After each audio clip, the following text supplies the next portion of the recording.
My name is Annette Boyd-Pitts, and I am the founding executive director of a small nonprofit. We work statewide. We work in 25 different countries.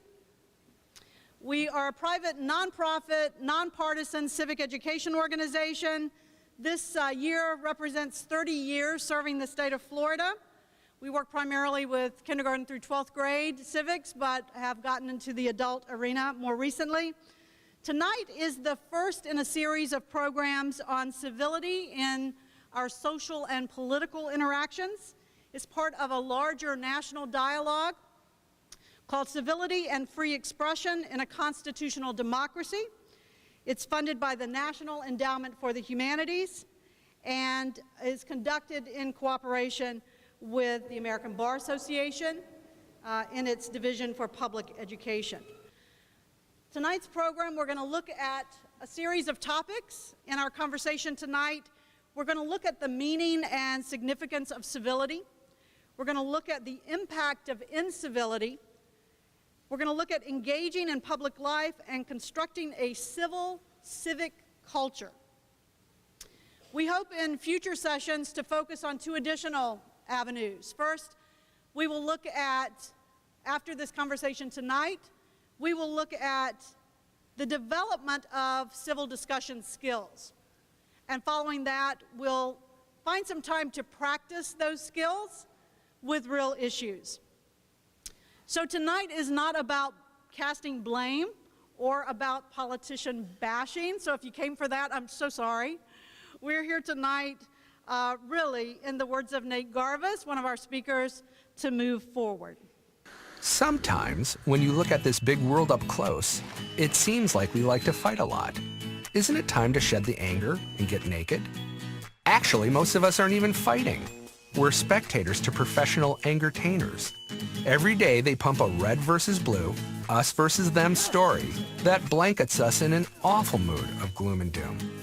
We move right, we move left, but it doesn't seem like we move forward. But allow me to let you in on a secret. We are moving forward. The biggest challenge we face is how we face our challenges. Let's shed the anger and get naked. So tonight we're going to look at moving forward together. We are going to look at some of the research to start with, some of the polls that have come about. One of those polls showed that only 35% of Americans polled believe the country is headed in the right direction. And today, we are more divided than any time since the Great Depression. I'd like to introduce our panelists for this evening. Michael Allen is Associate Dean for Faculty Development and Strategic Initiatives. He's a professor of law at Stetson University College of Law, and he serves as the director of the Veterans Law Institute. We know Michael Allen as a constitutional law professor. We use him as our scholar of choice for all of our teacher institutes on the First Amendment. He's an engaging and wonderful professor. We also have with us Nate Garvis. He's the founder and author of Naked Civics. He's the former vice president of government affairs and senior public affairs officer for Target Corporation.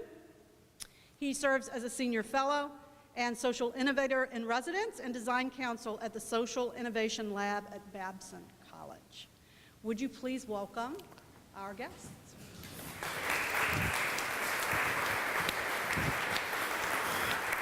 Well, thanks, Annette, and thanks to all of you for coming. It's going to take me a little bit of time to get used to having this thing on my face. My kids told me that I'm going to look a lot like Justin Timberlake, so I promise I won't dance unless you don't interact with me, and then I will, and then you will interact. So, you're not going to be my Miley Cyrus? Oh, come on. So, this is all about civility, right? How we sort of engage in the civic environment that we have. And if, in fact, this machine was working, there would be a quote up there by the current governor of Indiana. Yes, Mike Spence. And what he said was, we cannot do democracy without a healthy dose of civility. And I think we can all agree that that might be lacking, or it is lacking in our public life today. And so that's sort of what we're going to be talking about tonight. And now here's the moment where we get a little interactive with you, because if I were to say to you, as I am, civility is ... that's what it would say up there, and incivility is ... right? How would you define either one of those terms? Now here's where I say that I have little tiny arms, right? But I'm not the Tyrannosaurus Rex law professor. Even if you don't move, I can still see you. And so for our television audience out there, civility is getting along, all right? Civility is having an awesome conversation with someone that has the totally opposite point of view. And you know, one of the most important words that we just heard, and this is a word that I want to keep coming up in one form or another tonight, is exactly that. It is a conversation, right? Because you can't be civil with somebody without engaging in a conversation. I practiced law in Boston for about 10 years before I went into teaching, and I distinctly remember a partner at this very large law firm that I worked at who called me into his office one day and said, you know, I just want to talk at you for a while. And I found that remarkable. But if you think about it, right, that might be a hallmark of being incivil, right, or uncivil, not engaging with other people. Any other thoughts that people have about if you say civility versus incivility? Being respectful. Actions and words that keep a group moving together, like civilization. Now that's, you know, that's great. I've been thinking about this for a while, right? I'm going to take off for this, and you're going to be Justin for the rest of the night? No, right, that's exactly right. Right, we live in a civilization. Yeah? Wouldn't you, no, comment on that. Civility or incivility is an intention. It's the culture that you walk around with. It's the world you build or choose not to build. Right, that's exactly right. And so one of the things that we just wanted to start off is sort of getting us in the right mind frame, right? Because civility is not giving up your beliefs, right? It's not rolling over to avoid a conflict. Civility is, to borrow some of Nate's language, engagement, right, instead of enragement, right? And you know, we had some definitions that we could give you, but they match what you came up with as well. Disagreeing without disrespecting, right? Using reason and logic to support your positions. And this one I just want to say, listening past your preconceptions. But what I want to focus on is that word listening, right? How often is it that we are engaged in what you could call a conversation with somebody, but you realize you're actually not listening to them? And if you take your normal everyday thing, and I'm going to use what I do, I am horrible at remembering names. And the reason is when somebody introduces themselves to me, I have learned I'm not actually listening to them. I'm thinking about something else. And when you transport that from something important, but not as important as what we deal with in the public sphere, however you want to define that, that becomes a big deal. And as a law teacher, one of the hardest things to convince students to understand as a skill that they have to master is listening. How do you know what your client wants? Well, you can only do that if you listen to what they say, right? And those sort of skills, the things, there's a great book a long time ago, not as good as Nate's book. You should all buy Nate's book, right? I get no cut. But there was a great book years ago called Everything You Ever Needed to Know You Learned in Kindergarten. And it's a great book. It really is. And if you think about some of the skills that they talk about in those books, you would wish that our public officials might go back and read them. So, Mike, if we're not listening, what do you think we are doing? Are we just waiting to respond? You know, it really doesn't matter what you say. You're about to hear what I have to think. I'm sorry, I wasn't, no. No, I think that's right. And I think it's sort of what Nate and I were talking about earlier in the day. It is this innate desire or desire that we have as people we want to win, right? And we see things as games in a way. I was telling Nate the story. I've got two sons, Ben and Noah. And Ben and Noah play soccer. And when they were young soccer players, you didn't keep score. Well, they could tell you exactly what the score was, right? Because it was a game, and one person was going to win, one team was going to win, and one team was going to lose. And that's increasingly what I think we see today, right?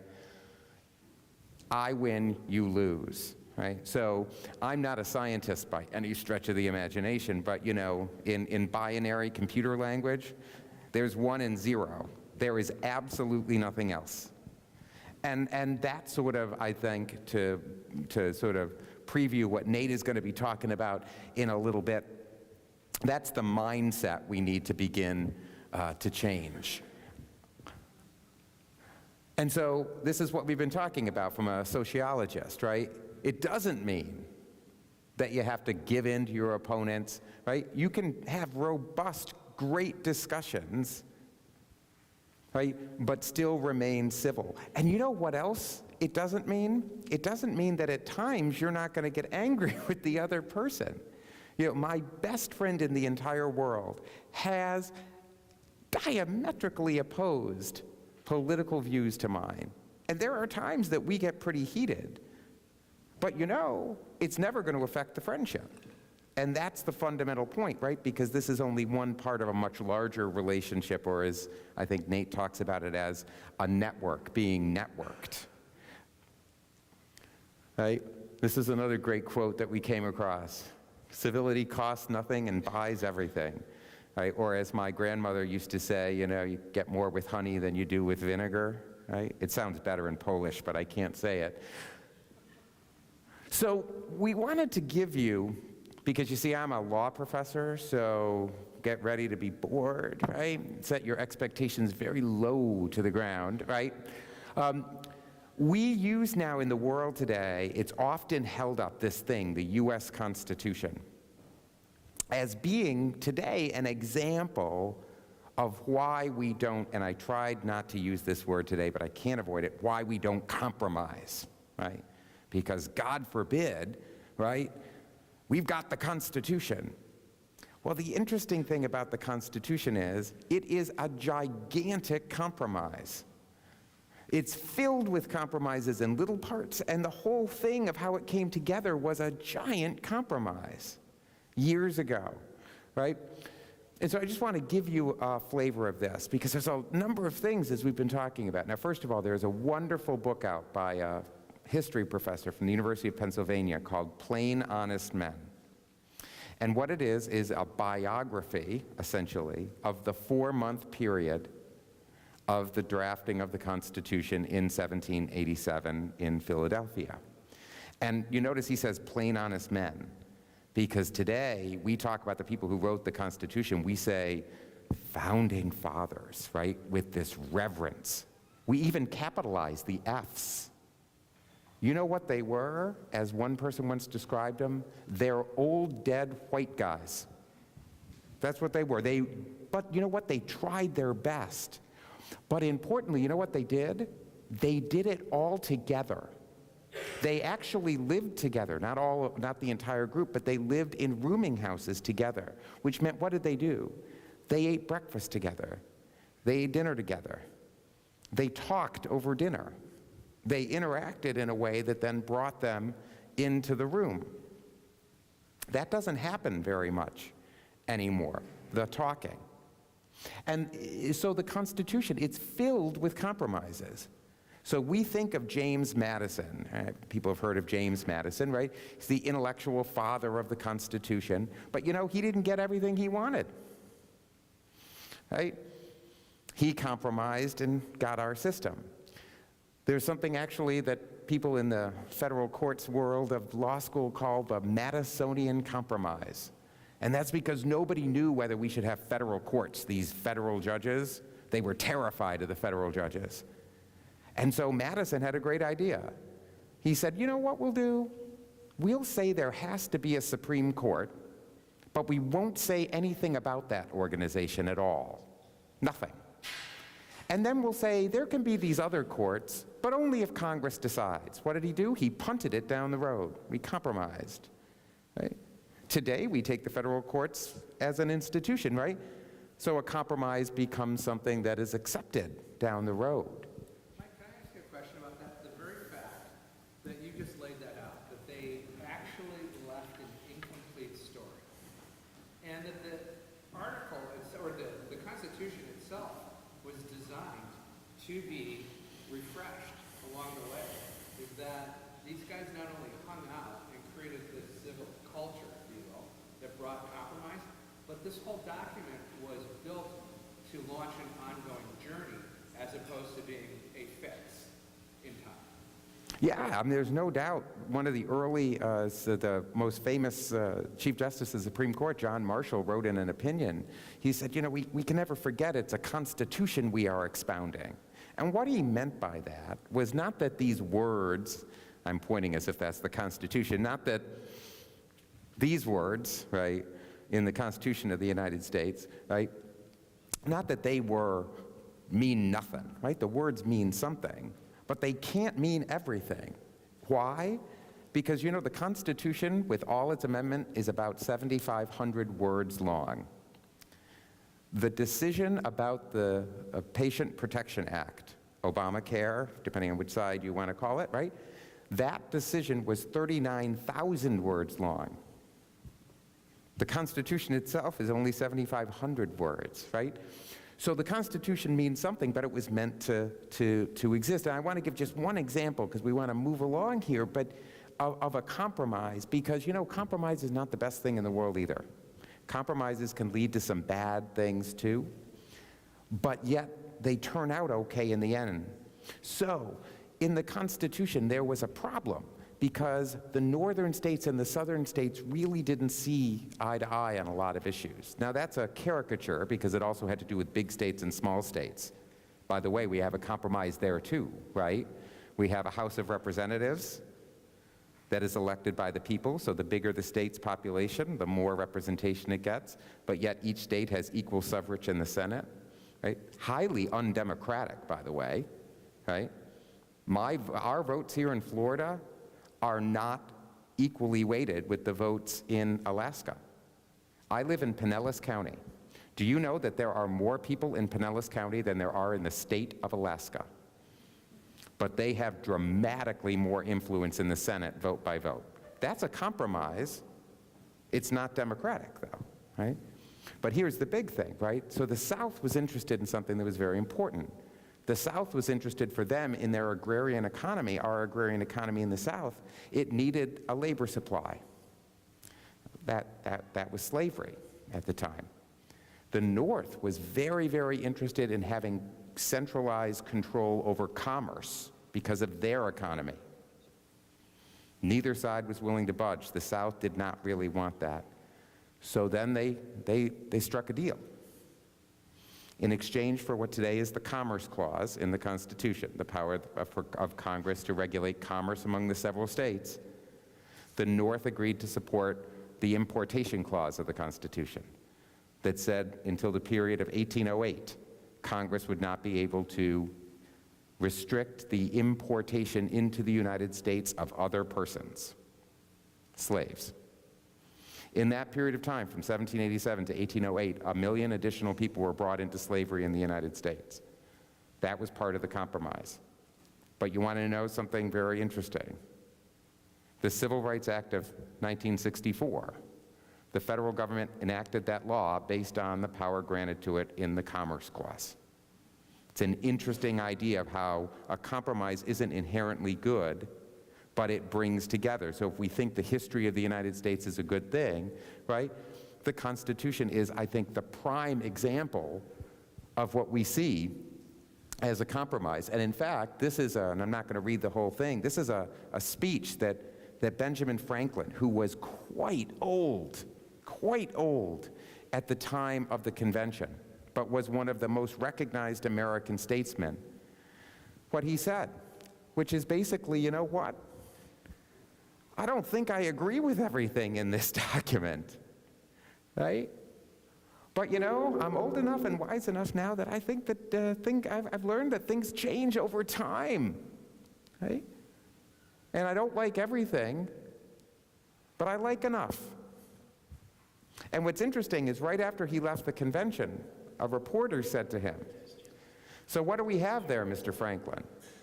And he responded, and he said, "A republic, if you can keep it." And that's the notion of this, right? That this document that we revere, right, is one that is the prototypical example of how conversations with others, interacting with others, listening to others, and reaching some ground that might not be satisfactory on all points is something that's important. And Nate, you were talking about one of the famous speakers of the House. I mean, and Yeah, I think it was Henry Clay. Check me on that. But Henry Clay was a towering Speaker of the House in the 19th century, and he was known as the Great Compromiser. And think about how many politicians would actually want that title these days. And yet, back then, that was magic. Isn't it interesting how our mindsets change? It is, and you know, you might think, yes, but that was the quaint 1800s, right? Everything was better. But in fact, you know, I remember in the early 1980s, right, Ronald Reagan and Tip O'Neill working together in order to reach goals, right? And today, not only do we not see that happening, but we see things that came out of that working relationship held up as examples of things to be avoided. Right? The Immigration Act in 1986 was largely a product of Ronald Reagan and Tip O'Neill working together, right? As Ben Franklin would say, you know, I'm not sure I approve of everything in there, right? But today, that type of thing is almost impossible to think of as happening, right? Now, it could be worse. We started out here in the United States in 1798 with a fist fight, essentially, on what was then the floor of the House of Representatives, which started with something even more nasty when one representative from Vermont went over to a representative from Connecticut, feeling he'd been offended, and spit on him. And they were broken up, and then the next day, he brought in a little stick and beat him up. So, I mean, civility could be worse, right? But there are places in the world where, well, we see Samuel Johnson tells us to return to decency and kindness. But we thought you might enjoy the fact that around the world today, we still have some little tidbits of huge incivility. This is Mexico.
Looks very productive, Mike.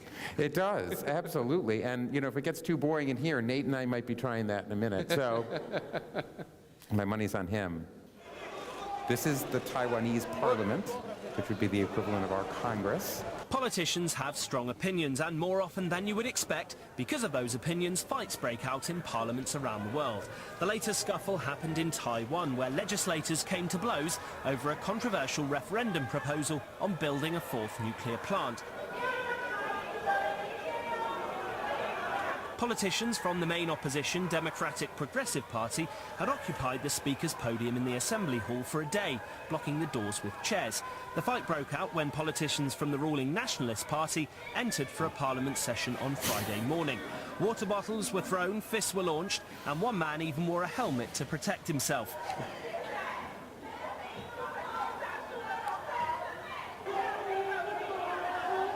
We have one final one. This is the Ukraine.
So that's pretty bad, right? But before we talk about the First Amendment briefly, you know, I want to make a suggestion. Right, we put those up there, right, because they're something to see. They're a little entertainment in some sense, right? You might say, well, you know, that makes me feel better about our system because, you know, we don't have that. We don't have Barack Obama and John Boehner rolling around on the White House lawn, right? But, you know, I'm going to throw out a thought. It might be worse when the, quote, incivility we have is reflected in other ways. So I just want to give you one example. So my mom recently passed away, but she lived out in Arizona. And she had only graduated from high school. She was an X-ray technician. And she loved watching television, loved it. And she particularly liked watching these judge shows. Have you seen them? Like Judge Judy. Okay. Well, I went out to see her one time, and middle of the afternoon, it's 120 million degrees in Arizona, right? You're in the house. And so we're watching these shows. And I was appalled because you've got the people in front of the judge, and Judge Judy was an actual judge from New York State. And she's yelling at them and demeaning them, and they're yelling at one another. And I thought to myself, my God, Judge Judy is the greatest threat to judicial independence in the United States. And I mean it, right? Because why would you defend an institution if that's what you think about the institution? That's what my mother really thought courts were basically like. And she had a son that was a lawyer and a law professor. The same thing is happening to our kids now. It's happening to us too, but it's really going to be happening to the kids who are growing up with this. That's a much more insidious thing to combat than seeing your legislators rolling around on the ground.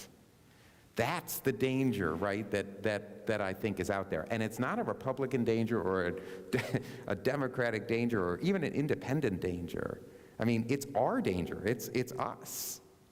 In fact, Mike, I'd say even it's a cultural danger, because as we read there, we can't regulate speech through law, but we can through our culture. And we're not putting a lot of quality control behind it right now. Absolutely. Absolutely. And right, so we have this interesting part of our Constitution, right? The First Amendment. By the way, everybody says it's the most important because it's first. Not so much. There were two other amendments before it that were proposed.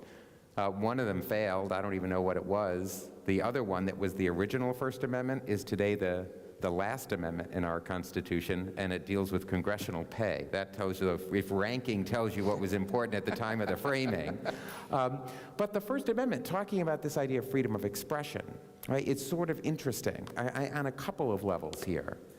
Number one, that guarantee of freedom of expression makes regulating civility in the way that we think of regulation much more difficult. Because you can think of the First Amendment as like a bullseye, a target, and right in the center of it is political speech, speech about public concerns. It protects a lot of other things, so if after this I decide that I want to make some more money tonight and I go down to whatever local establishment there is here and I decide to do a little striptease, right, it's actually going to protect that. Much to the dismay of Tallahasseans, I will tell you, right, but it will.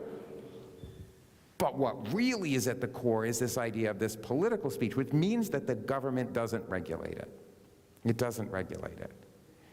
And that is sort of a conundrum, isn't it? Right? Because, as Nate said, it relies on us outside of government to be policing ourselves for the greater good. But you can also see one of the things that I don't know if Nate's going to talk about this, but it's in his book, is he talks about the idea of forums. Right? So back in Greece and Rome, right, the place that people would come together to do more than just exchange goods, they would exchange ideas, right? Well, one of the great metaphors by about the First Amendment came from Justice Oliver Wendell Holmes, and you don't have to read this entire quote, but one of Holmes's points was that the best truth, he says, or the best test of truth, is the power of a thought to get itself accepted in the competition of the market, right? The marketplace of ideas. But think about what that implies, right? That implies something about the market being a free market, right? A market in which ideas are actually out there to be tested, to be heard, right? It's very difficult to pick Coke over Pepsi if you're not allowed to ever taste Pepsi, right? Maybe you want water. Well, you got to try that too, right?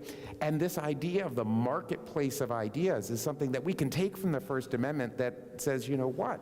If that's true, if Holmes was right, that that's what this idea of freedom of expression fundamentally is about, is getting ideas accepted out there in the marketplace of ideas, then we have to be able to listen to each other, because otherwise that competition is really never going to exist. It's always going to be the loudest person is the person who's going to succeed, right? Now, of course, if we had more time, right, we could talk about the fact that the First Amendment pulls at itself in that regard, because the Supreme Court has ruled that money is speech, right? The Citizens United case. What does that mean? It means that there's going to be an imbalance in the ability of people to influence the marketplace of ideas. So the First Amendment isn't, again, going to do all the job. Maybe, because that case regulates money in a very specific marketplace. We'll get to this later, but you quoted Ben Franklin. I did. Ben Franklin didn't just help build a government, he built all sorts of institutions in which we interact in during our daily lives. He created associations and businesses and libraries and colleges, all sorts of places where we have additional marketplaces.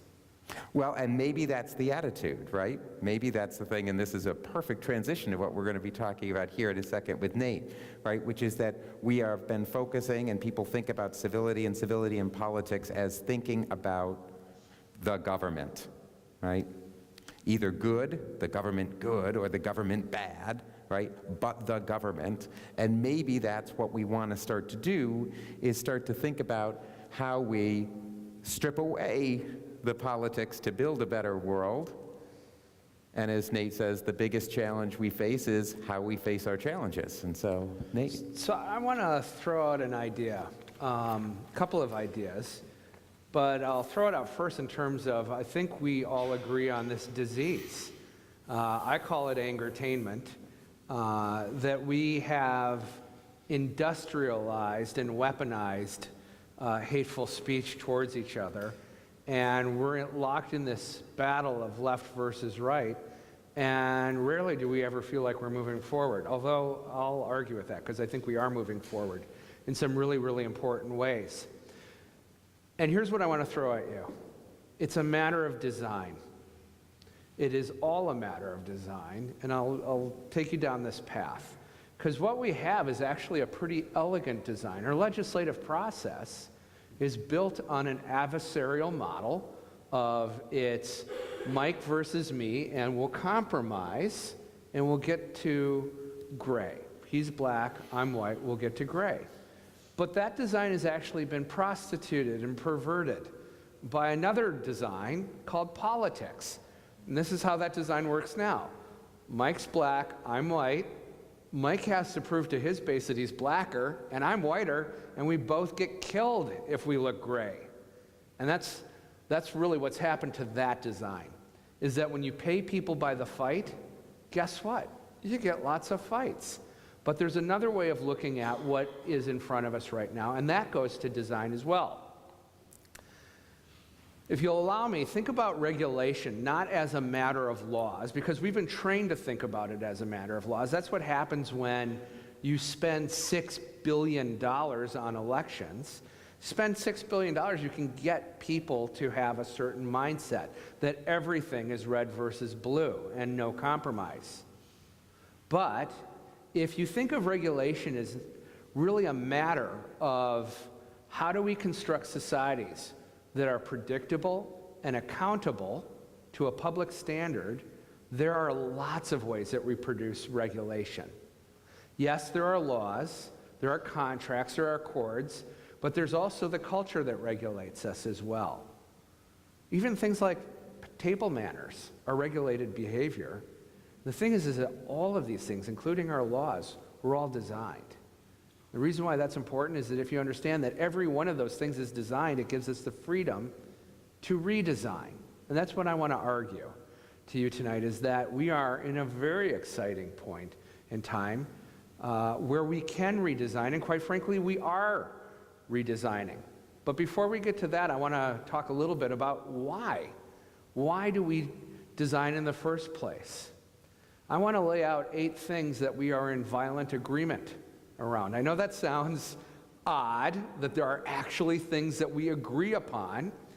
I came up with 8, only because I wasn't smart enough to get to 10, but I came up with 8. All of us want to live in communities where people feel safe. All of us want to live in communities where more people than not experience good health. We all want to live in communities where we can pass on knowledge and wisdom, where we can be innovative, where we can be productive, and where we can be compensated. We all want to live in communities that have good infrastructure, both built and preserved, and we all want to live in communities where there's morality and justice. Those are our pathways. Those are the things that we regulate our world around. How do we do that? We build tools. Tools come in 3 different forms. We're used to thinking of tools as technology, right? So I have my iPhone, that's technology, right? But institutions are designed tools as well. That Constitution that set up a government didn't exist before 1789, right? That was designed as well. And one of our biggest designs of all is our mindset. It's how we choose to build. It's how we choose to enter what's in front of us. Let me give you an example of how we regulate by culture. And we do it a lot. We've done it actually quite successfully. But before I get there, here's an important point. The world of politics is usually defined by fixing problems. I'll argue with you tonight that almost everything that we deal with are actually not problems to be fixed. They're actually dilemmas that we need to manage better. We will probably never live in a completely safe world. That's a problem to fix. That doesn't mean that we can't live in a safer world.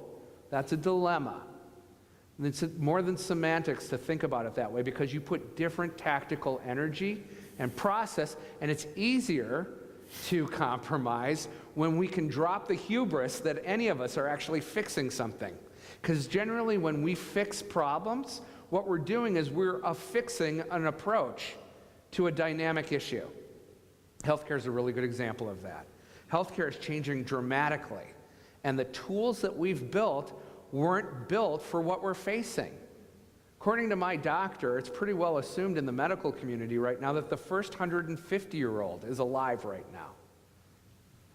Think of all the changes that that will require, and yet our Congress is arguing whether to extend Social Security retirement benefits to 69 years. Because apparently I'm going to spend 81 years in blissful retirement. Everything will change when we live that long. All of our tools will change. All of our regulatory needs will change with an advent like that. And Nate, let me just, because we were chatting about jumping in, as Nate is saying this, it struck me of this idea of the mindset. It happens in big ways and small. In my house recently, we were cleaning out, and we had a system for maintaining records. And the system was developed prior to the internet. Mm-hmm. Well, we had bank statements going back to 1992 and credit card statements, because of course we might have to have them. Well, now you'd get online and you'd get them right away, and my wife's like, this is crazy, we have to think about doing it differently. And as you're saying this, right, it's a question of scale, right? And it's also what you just mentioned. It's really about this mindset of we have to think about our challenges differently. It isn't just that our challenges are big. We've always had big challenges. But what we continue to do is meet new challenges with old designs. Or we use them with just one kind of design. We were talking earlier about this kind of polarized view that people think that government is either the answer to everything or it's the answer to nothing. And here's what I'll argue, is that government sometimes is the answer to certain things, but government isn't the only tool in our toolbox. We regulate much more powerfully when we pass laws and augment it with cultures that reinforce it. I'm going to give you very briefly a past, present, and future example. Regardless of whether you agree with his politics or not, I don't think many in this room would argue with the fact that electing Barack Obama as president was a very big deal in the United States. And what I'll argue is that that happened not just because we had powerful laws. Those powerful laws, the Voting Rights Act of '64, very important. But in addition to that law, we actually built a culture that expected it. And what were those tools? Those tools weren't other laws. Those tools were things like Sesame Street and The Cosby Show and Motown. I'm old enough to remember that I remember when my mom sat me down in front of the very first episode of Sesame Street in 1969. And aside from being completely fluent in Spanish an hour later, Sesame Street taught me that people of color and women were a very cool part of my world. That taught me to expect that as a part of my world. It also created this regulating culture in me. It would be so antithetical for me to join a school, join a club, go work for a business that was overtly racist. Is racism cured? No. It's not a problem to be fixed. It's a dilemma. Have we made progress over the last 50 years? Yes. Can we put a fork in it and say it's over? Absolutely not. It's a journey. Dora the Explorer did the same thing with my young daughters. As antithetical as it would be to me to join a racist business, my daughters will not tolerate wasteful environmental practices. We can argue all we want around environmental laws like cap and trade legislation, and again, not to say that that's not important, but the more environmental stewardship that we build into products and services that we use every day, the better off the planet is right now and someone's making money doing that, which is pretty good too, because no one wants to live in a bad neighborhood. A bad neighborhood is not only defined by bad environment, but by bad economy. These are dilemmas that we can manage better. We don't have a healthcare system in this country. Now, again, say what you will about Obamacare or the Affordable Care Act. It really wasn't healthcare legislation. It was actually access to sick care. We don't have a healthcare system. We have a sick care system in our country that celebrates two values. Get sick and we'll fix you, and death is optional. That's what we spend our money on. But we could have a habitat that treated you like you weren't born broken. How do we keep you that way? Or you did get sick, and how do we get you on the road to recovery? And again, that's not just about laws. That's about habitat. That's about designs. It's about technology and institutions. It's about mobility. Are you going to be in your car? Or are you going to be on your bike? Are you going to be joyfully inconvenienced in your office by walking the stairs? How many of you have heard of Nike Fuel bracelets? That's actually a very cool healthcare design that is turning healthcare as a political issue, a red versus blue issue, into it's a matter of lifestyle. And again, when you can spend $6 billion on a population, it's pretty easy to get them to think a certain way. And we've succumbed to that. Too often we think of this regulated outcome that we want, and we do want it. We don't want to live in an unregulated world. You do not want to raise your family in an unregulated world. But too often we've been taught, as of late, that it's a matter of passing laws, and that's code for politics. And again, it's not that laws are unimportant. Laws are incredibly important. Government is incredibly important. Government is so important that we have to stop misusing government. Not just stopping it, but we also have to stop using it in ways that it wasn't intended for. It's not helping our journey, because what it's doing is that it is encouraging us to ignore every other tool in the toolbox. And we have never lived in such a rich environment for institutional and technological approaches to go after those dilemmas. I said the words, pass on knowledge and wisdom. I didn't say the word school. Schools are important, but it's just one tool that we have built to pass on knowledge and wisdom. So by expanding our toolbox, we expand opportunity. We make it much more difficult to frame these issues in a matter of red and blue, and we actually expand our creativity. And we really need to be creative these days. That's actually the most critical thing for us right now. When you're facing new situations, stop planning and start acting. Start creating and start seeing what works and what doesn't work. If we can get past this fixed mentality and into the dilemma management business and using our tools broadly, we can, and we already are, creating great outcomes. There's a common narrative in our world right now that the world is going to hell in a handbasket and it's someone else's fault. But I can tell you empirically, by radically crazy organizations like the UN, that have data that show that you have a better chance of living to old age in good health without a violent death on more places on the planet than ever before. Now, that's not the narrative that we like to sell on TV, but it's actually the narrative that is right now. This is a very imperfect world, but I'll argue it's the best world we've ever seen. And I've got 2 young daughters, and I don't really want to raise them in a left versus right world. I want to raise them in a world that they feel forward, and they feel empowered to do it, and they feel excited by doing it. So telling them that their world is going to hell in a handbasket and it's someone else's fault is not exactly an incentive. But by saying that you live in a very cool world that constantly needs repair, and here's your toolbox, that's a different conversation. Now, before I come off like this is some sort of Pollyannish view, and again, I've shown you examples, so it isn't just theory, we need to understand some things about tools. because all of our tools, and that's why I love Ben Franklin again, because he was the best tool designer our country's ever had. All of our tools have certain aspects that we need to be aware of. Our tools have power. Our technology has power. Our institutions have power. All institutions, whether it's a church or a school or a government, they all have power. Not good or bad power, they have both.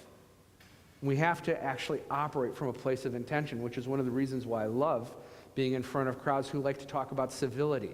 Because that civil intention allows us to wield our tools with more humanity. Our tools also have consequences. They displace everything around them. You know, in the 13th century, there was this little technology created called the pulley, the block and tackle. And almost overnight, it put 25% of Europe out of work. And all those marauding bands of murderers, that's where that came from, out of work people because of a pulley. We've seen it with the internet. Talk to someone in the newspaper business right now. They know dislocation. Our tools have consequence, so we need to be mindful that when we make these changes, to keep an eye on what's happening. You didn't fix something, you set something in motion. Hopefully very good, but keep an eye out for something that went bad as well. Another thing about our tools is that they're imperfect. Our tools are as perfect as the people who created them. So don't be too in love with your tool. The final thing too is tools are impermanent. So I've said in my book, I don't care how much money you have, you can go shop for any new car you want right now, and I bet you can't find it with an 8-track tape player in it. Now, were 8-tracks bad technology? No. It's just that cassette tapes were a bit better, and then CDs were a bit better, and then MP3s were a little bit better, and pretty soon we'll be streaming anything, right? Tools are impermanent. We seem to have an easier time talking about that in terms of technology than we do with our institutions. We sure spend a lot of time propping up institutions past their shelf life. How many of you would like to go to a school that was designed in 1850? And I'm not just talking about the technology. How many of you would want to be taught the same curricula, the same mindset that was present in 1850? Again, one of the reasons to think of public policy as a matter of civic outcome as opposed to political input, and to think about what we're acting upon are these 8 dilemmas, as opposed to a political fix that will get you elected next November. We've built a really robust entertainment industry, and if you keep on going back there, it's depressing.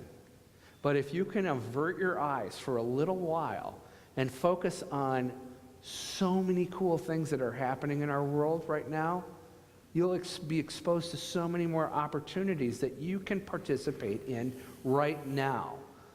I would never be the guy to argue to put down your ballot.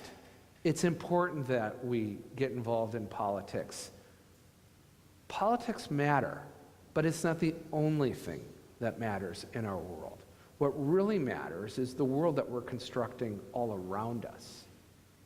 And if we can start thinking about our opportunities much more broadly and outside of this design that has been hijacked by politics, my guess is that we will become more civil with each other, because it's really hard to have a political argument around dish soap that doesn't pollute. It's just very difficult to put those kinds of ideas in a red versus blue, left versus right construct. So the more that we can find ourselves outside of the political arena, working together as citizens, interacting in that public square, my guess is the better we're going to be with each other when we do enter the legislative arena, where we'll learn how to disagree, which is so important, and we'll also learn how to be less disagreeable with each other, which is also important. So that's my thoughts. Well, and one of the things here is, that Nate brings up is something, again, everything you learned in kindergarten is to to recognize that you've got choices to make out there, right? And we're tallying up what it is that sort of affects your sort of, we called it political voice, but I would call it something broader than that, right? Your mindset, right? How often do you realize that you actually have an assumption about something that you've been working on the whole time? I tell my students, for example, if you're coming up to an intersection, they automatically think that turning left and turning right is a choice, but they don't often think that going straight is too. It's as much of a choice as turning left and turning right. The key is you want to be conscious about it, right? And so that's one of the first things I think or when I read Nate's book that I thought was so interesting, is the idea of sort of consciously thinking about how the toolbox is set up. Now I should tell you, I love metaphors, although that particular metaphor would be dangerous for me. When I got married, my mother gave as a gag gift to my wife a toolbox. It was a pink toolbox, and the one proviso was that I never be allowed to use the tools because I would be a danger to myself and others. Do you know that I got married 20 years ago and I have never used a tool in that box? And the reason is, I swear to God, I have yet to figure out how to open the box. It has a very difficult latch. So I'll have to work on another metaphor than the tool. I take my life into danger when I pick up a hammer. But I'll tell you, Mike, I mean, one of the tools, you guys are participating in it right now. In fact, some of the most elegantly designed tools in your community right now are at booths outside of this room. Those are gathering tools that are designed to go beyond politics. Your participation, your support of those organizations won't get rid of the rest of the red and blue environment, but it will get rid of the vacuum that red and blue gets to exist within. So you all filled out these forms, right? So hopefully, well, we have some more coming in, so we're going to not do this. There we go. We're going to do this. But what I want to think about for 1 second also is something that Nate was talking about too, that is often something that you can forget, I think, I do, is the difference between the means and the end, right? So your 8, they're ends. Right. They're journeys. And I bet you that there are the same 8 that would have existed 200 years ago. Probably. Right? People want to live in a safe community. They want, right? I mean, but we get all tied up in the means about how we're getting there, which I find a really fascinating point of this. That's one of the reasons why I mentioned earlier that thing about schools versus passing on knowledge and wisdom. There's not many people that are going to argue about the need to pass on knowledge and wisdom, but boy, do we have arguments about what a school is, how it's designed, how it's funded, is it unionized? There are so many arguments that we can put around that tool, and we lose sight of the fact that the reason why we created the tool in the first place was to pass on knowledge and wisdom. So we had this whole thing up here. So we had that whole list. What do you think were some of the, as a collective matter here, these factors that collectively, in this room at least, influenced your voices? What do you think? And there are 2 runaway winners. I suggest common good. That's one of them, common good. Right? So that was one of them, common good community. Well, not community ties, no, common good. Individual morals and ethics. Isn't that interesting, right? That the 2 things that most influence the group is a communitarian and an individual. And that's because they're not inconsistent with one another. They're actually what I would call the Reese's peanut butter cup of values. 2 great tastes that taste great together. I'm thinking about the reception. And they're a dilemma. That's one of the beautiful things about this American experiment, is that those 2 diametrically opposite things are actually in constant tension. And they're regulated as much culturally as they are legally. Although it's sort of funny, I was thinking, are they necessarily in tension? So for example, although I grew up Catholic, I'm actually now Jewish. And one of the moral, if you want to think of religious tenets of Judaism, is something called tekel olam, which is to repair the world, is what it translates to. It's environmentalism. So that is a community good, right, and an individual moral ethic. And maybe that's it. Maybe that's the common ground to find. Well, I guess I would say, and to that point with Tikkun Olam, is that, again, with this precept, that no one does well in a bad neighborhood. You know, no church, mosque, or synagogue, no business, no government, no nonprofit does well in a bad neighborhood. There is individual self-interest in making sure that you don't live in a bad neighborhood. It's just impossible to construct it by yourself. You have to do it in community. Absolutely. So this is Martin Luther King. We thought we should put up a quote by Martin Luther King. Tomorrow is the 50th anniversary of the I Have a Dream speech in Washington. Again, right, I would say that the one thing missing from this quote, right, is that we have to do more than talk, right? We got to listen. So we also thought it was interesting from a study out there about the social issues that, and I can't remember the group that was studied here, but that were most divisive facing America today, right? So we've got gun control, gay marriage, immigration, abortion, homosexuality, and Nate, when you looked at this, you had some interesting points. It's always interesting, but again, this is the entertainment industry, that the top divisive issues for most of the country are not the things that they naturally get up and think about in the morning. Again, you know, spend $6 billion. You can get people thinking about that.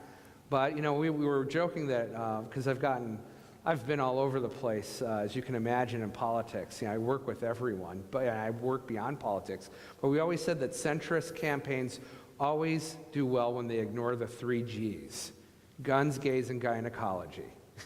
Because that's not where most people live. My gay friends don't want to be seen as gay people. They want to be seen as people. You know? Right, and so, you know, the thing is, right, and this is what Annette was leading to, right, which is this part of this larger project, and if we had sort of a 3-day seminar, the way it would work would be this sort of talk, get to know each other, sort of lay out ideas, and then the second step would be engaging in interactive activities to sort of build the skills of civility.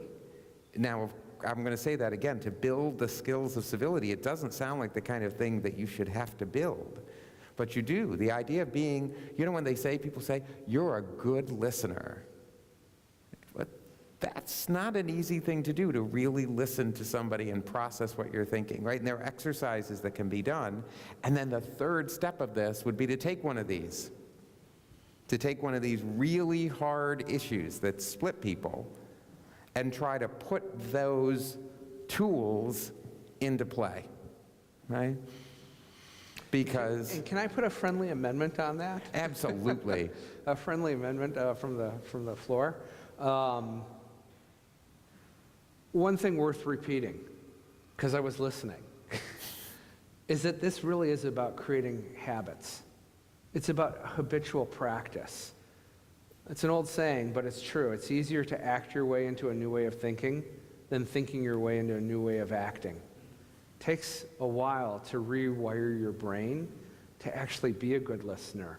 The other thing I would add to this that would, I think, help us greatly as we embark upon this path of civility is to get beyond binary labels. We talked about red and blue, but how many labels are we all walking around with that confine us?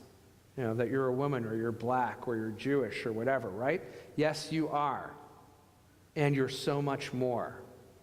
We're so bad at telling our multidimensional diversity story, then how could we ever listen to someone else's? And it's in that dimension that we actually discover richness and there's so many more places to compromise. Well, there is, and and this is translating this, which is that I think Nate is right. We all want to live in these safe communities, good communities, et cetera. And that's going to require that, frankly, that we live in economically strong communities, right? And I found when I was going to be coming up to do this, I used the magic tool of the internet, right? I probably had to call my son to help me do it, but looking for quotes about civility, and the one that I really loved is from P.T. Barnum, right?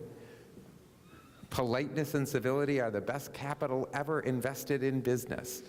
And the reason I like that is because it suggests that this idea of being civil, this interaction among people, is much more than about politics. It's more than about law. It's about the entire society we live in. I would even say it's even more important today in the United States, where we are increasingly in, well, we are in a service-based economy. Yes. Right? In fact, again, if you'll allow me, and this may sound controversial, I really want to get rid of social responsibility. I know that shocks people. I want to get rid of corporate social responsibility. I actually want to get rid of the word social responsibility, and this is the reason why. Mike, it will play right into what you were saying.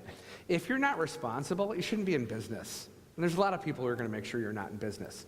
But if you are responsible, that shouldn't be sexy enough to differentiate you either. But if you're relevant, if you're designing products and services and institutions that are relevant towards those 8 things that we all desire, you should be able to charge a premium. Not just charge more money, but maybe you'll give more discretionary effort as an employee if you really dig where you work. Maybe you'll pass on a product to a friend and say, you should buy this. This is made by really good people. That's actually how we create a better world, is by focusing on social relevance, not responsibility, relevance, and making sure that we are all productive off of it. Right, and think about how often, and I'm not going to name any names of corporations, but how often have you recently seen a corporation that does something or doesn't do something, and you actually make a purchasing decision about whether you're going to go there or not? Now, notice, you wouldn't drive your entire life by that. You might go to store X because it's pouring rain out and you absolutely need milk and you're going to do it, but you're otherwise going to make those, choices.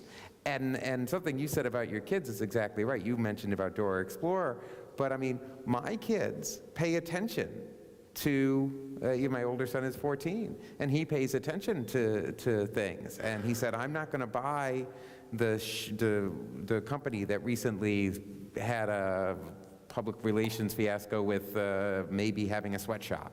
He's like, well, he said, there are lots of sneakers or whatever it was. And I thought, wow, that's pretty impressive, right? I didn't think that way as a child, and I didn't consciously tell him to think that way. And there wasn't a law passed to make him think that way. There was a culture that he was raised in that encouraged him to think that way. Right, and so this is all sort of part of this, and it is all structured, and this, we thought this was interesting. There was another survey. It said that we can become more united if, right? And the first one was hold politicians more accountable. Second was cooperate between Republicans and Democrats in Congress. Limit the power of the federal government. Limit the influence of money in politics. Hold our politicians to a higher standard. More economic equality. What jumps out at you, if anything, from that list? Yes, ma'am. So just for our audiences out there, how low money in politics was. That's true, although what's sort of interesting about this is you see it's sort of a split on how people, it's a very low percentages relative to the group. What struck me was they're almost all focused on politicians, right? What can make the United States more united? Well, I can think of a lot of things that aren't focused on politics, some of them not particularly good, right?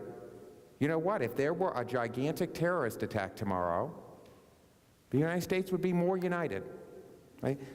I use that as an example only to say we are not only captured by the incivility in politics today, we are myopically focused on it, Yeah, absolutely.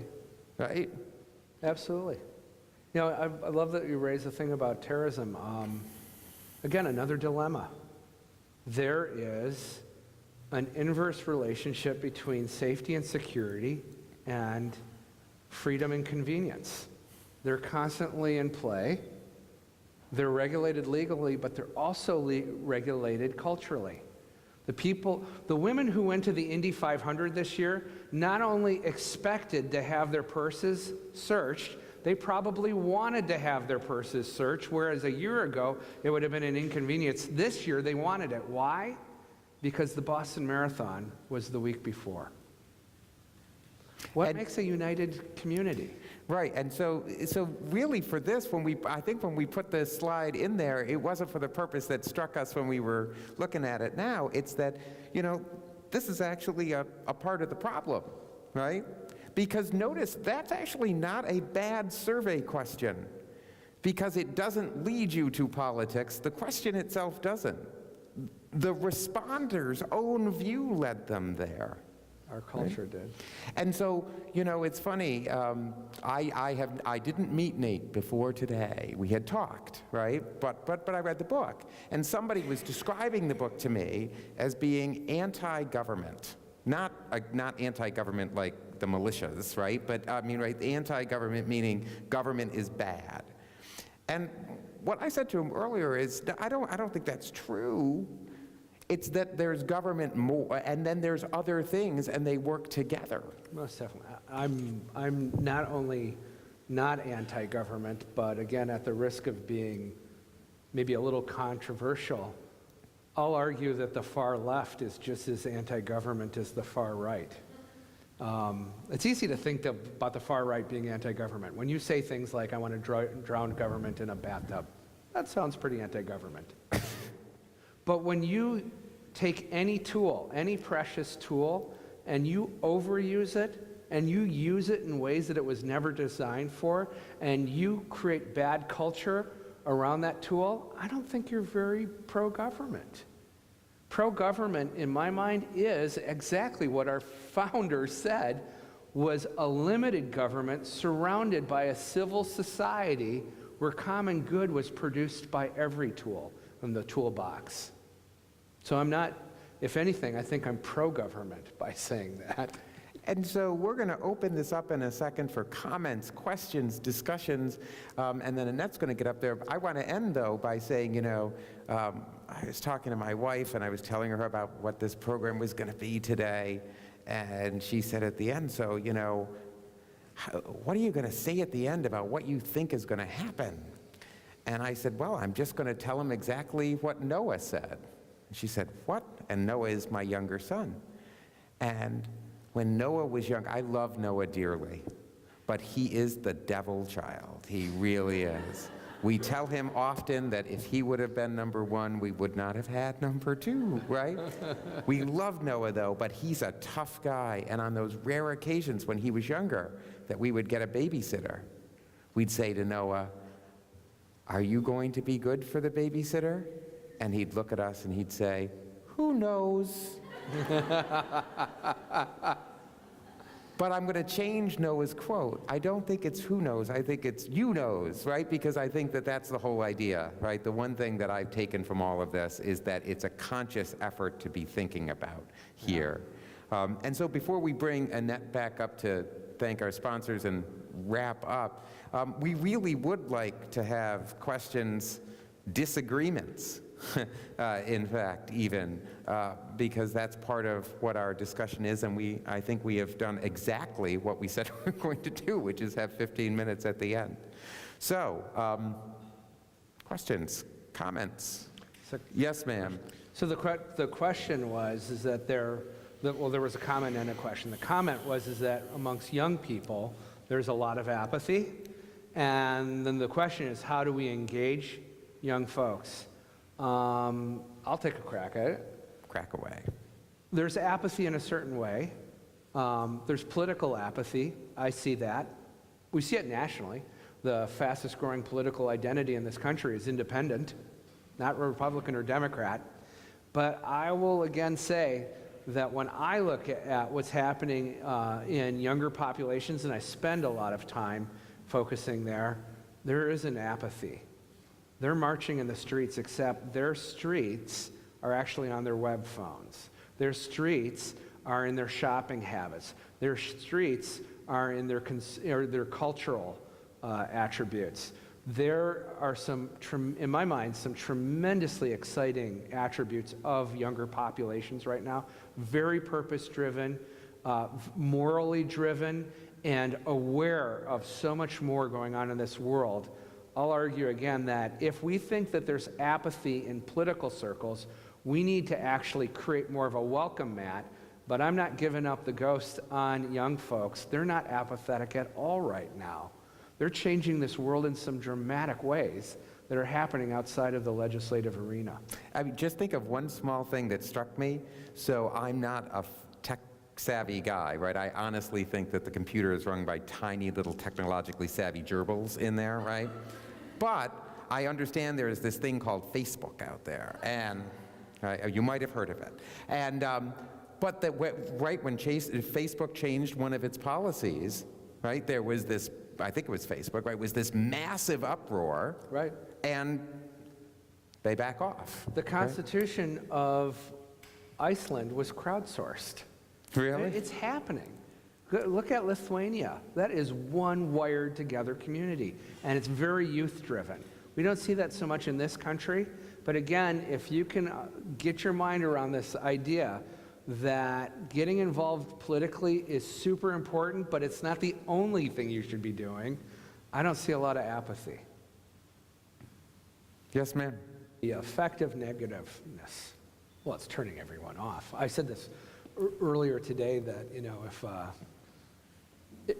the analogy I used was what would happen if the airline industry used negative advertising. Delta crashes more than, Southwest. And there'd be winners and losers, but would you feel safer? So that's, I think, one of the things that's happening, but it's interesting that you mentioned Facebook and whatnot. We oftentimes are told that we live in the information age. We don't. We live in the content age. We have never had so much access to more content than ever before, and we love accessing content that we already agree with. We aren't actually turning it into information.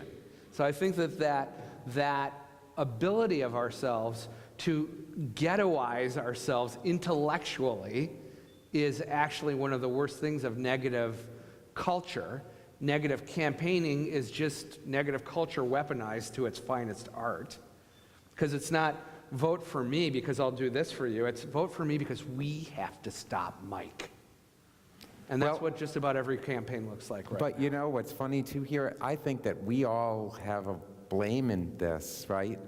Because it reminds me a little bit of, has anybody watched the television show Seinfeld, right? I love Seinfeld. And so there's a picture once painted of Kramer and one of the characters, and it's a hideous picture. And there are people standing in front of it, and one says to the other, "It's hideous, and I can't look away."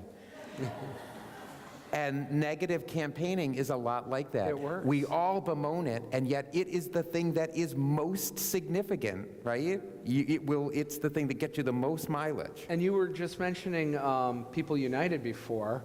Not only is it bad, it's not going to get better. We're throwing more gas on that flame, which again is a reason to make sure that it's not the only flame we play with. And I'll underscore that by saying the U.S. Supreme Court has taken another campaign finance case that it will hear beginning in its term this October. And I have a better chance of stripping off my pants and running naked around this room, as the Supreme Court has, of not extending the First Amendment protection. So I think that underscores this. I think we might have time for one more before Annette comes up.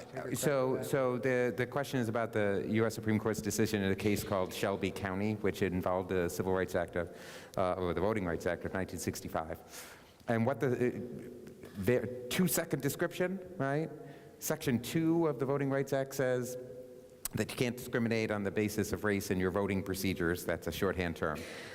Section 4 says that in certain covered jurisdictions, jurisdictions that have a historical race discrimination, any change to a voting policy would have to be pre-approved either by the Justice Department or a court in Washington to ensure that it wouldn't have a negative effect on minorities. And Section 5 of the Voting Rights Act set forth the formula by which you used to figure out what was a, quote, covered jurisdiction. So the Supreme Court said, all we're doing is dealing just with Section 5, just the formula. They said, we're not dealing with Section 2 that says you can't have this. We're not dealing with Section 4, which says that you have to have pre-clearance. We're only dealing with the formula, and it struck the formula down as unconstitutional. That's monumentally deceptive, right? Because now there is no formula, which means that there is no pre-clearance. Now, how does this relate to what we're talking about today? What it relates is what we're talking about today is that's no big deal if Congress could get together to develop a pre-clearance formula. Because frankly, the pre-clearance formula was based on data from the 1960s, and the world has changed. It's changed in ways that might mean that there are places that were covered that no longer are, but also the reverse, that there are places that weren't that now are, because racism takes on different effects. And I find that fascinating. Are we prepared to claim victory in certain arenas and to claim work to be done in other areas? We so politicize our approach that regardless of the great intention behind these laws, the whole law was predicated on the idea that we were going to right a wrong. And we don't allow conversation around that. We don't have a culture. I completely agree with Mike.